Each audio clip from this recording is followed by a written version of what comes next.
Horror love story. इस कहानी को सुने उंगली से दाहिनी ओर इशारा क्लिक। यह बात 1990 की है। वंशिका उस दिन पहली बार अपने नए हॉस्टल में रहने को आई थी। वैसे वो ऋषिकेश में रहती थी, पर उस समय वहाँ ज़्यादा सुविधा ना होने के वजह से देहरादून के एक गर्ल्स कॉलेज में एडमिशन लिया और साथ में उसी कॉलेज के हॉस्टल में रहने लगी। और वो जिस हॉस्टल में रहने आई थे, उस हॉस्टल के बच्चों का कहना था कि यहाँ कई सारे भूत रहते हैं, क्योंकि उनका जो यह हॉस्टल था वो एक कब्रिस्तान के ऊपर बना था। इस कहानी को ऑडियो में सुने उंगली से दाहिनी ओर इशारा क्लिक। इस हॉस्टल को एक अंग्रेज ने बनवाया था। उसे वहाँ कहीं अच्छी जगह नहीं मिली थी, इसलिए उसने वहाँ के एक पुराने कब्रिस्तान के ऊपर ही कॉलेज और हॉस्टल बनवाया था। यह कॉलेज और हॉस्टल बस लड़कियों के लिए उस अंग्रेज ने बनवाया था, क्योंकि उस समय हमारे देश में लड़कियों को ज़्यादा शिक्षा नहीं मिलती थी। उस हॉस्टल में रह रहे बच्चों का यह भी कहना था कि इस हॉस्टल में कई सारी लड़कियों की मौत भी हो रखी हैं, और इसी वजह से इस हॉस्टल के कई सारे कमरे बंद पड़े थे। वंशिका उनकी बातों को ज़्यादा गंभीरता से नहीं लेती, क्योंकि उसे भूतों पर बिल्कुल भी विश्वास नहीं था। पहली ही रात वंशिका जब रात को सोने गई तो उसने अपने बालों को बांधा नहीं और अपने को ऐसे ही खुला छोड़ दिया।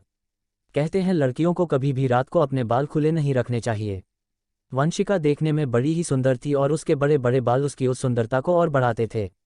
वंशिका उस रात सो ही रही थी, तभी उसे ऐसा लगता है कि कोई उसके बालों पर अपना हाथ फेर रहा हो। वंशिका सोचती है उसकी मम्मी होंगी, इसलिए वंशिका बोलती हैं, अरे सोने दो ना मम्मी। इतना ही बोलता था, तभी उसे एकदम से याद आता वो तो हॉस्टल में थी, तो कौन है जो उसके बालों में अपना हाथ फेर रहा है। यही देखने के लिए वंशिका ने जैसे ही अपनी आंखें खोली तो उसके मुंह से चीख निकलने ही वाली थी, तभी उसके मुंह पर किसी ने हाथ रख दिया। जिसने वंशिका के मुंह पर हाथ रखा था उसने वंशिका से कह, डरो मत, मैं तुम्हें कुछ नहीं करूंगा। अब मैं तुम्हारे मुंह हाथ हटा रहा हूं, पर चिल्लाना मत। पहले तो वंशिका उसे देखकर डरे जा रही थी, क्योंकि वो आदमी काफ़ी बड़ा और भयानक सा था।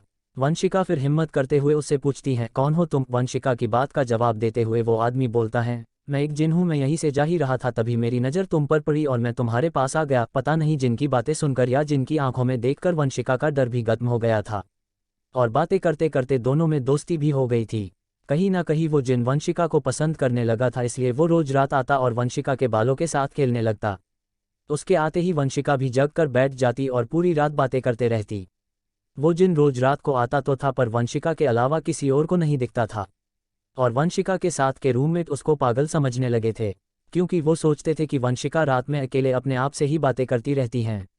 ऐसा होते होते काफ़ी समय हो गया था। अब वंशिका भी उस जिन को पसंद करने लगी थी, इसलिए वो रोज रात होते ही उस जिन का इंतजार करने लगती, और वो जिन आता फिर वो दोनों रात बार बातें करते रहते। रोज रात को जगने के वजह से वंशिका सुबह सही समय पर उठ नहीं पाती थी और उसका कॉलेज भी रोज छूट जाता था। एक रात वंशिका सो रही थी, तभी वो जिन आकर उसके बालों के साथ खेलने लगता है। तभी वंशिका की एक रूममेट ने वंशिका के बालों को अपने आप हवा में उठते देख लिया, और उन सब ने अपना रूम चेंज कर लिया। अब सब हॉस्टल में वंशिका के साथ रहने में भी डरने लगे थे। एक दिन जब वंशिका के घर वाले वंशिका से मिलने आए तो सबने ने उसके घर वालों को सारी बात बता दी, कि किस तरह वंशिका के बाल रोज रात में को अपने आप उठने लगते थे और वो पता नहीं किससे पूरी रात बात करती रहती हैं।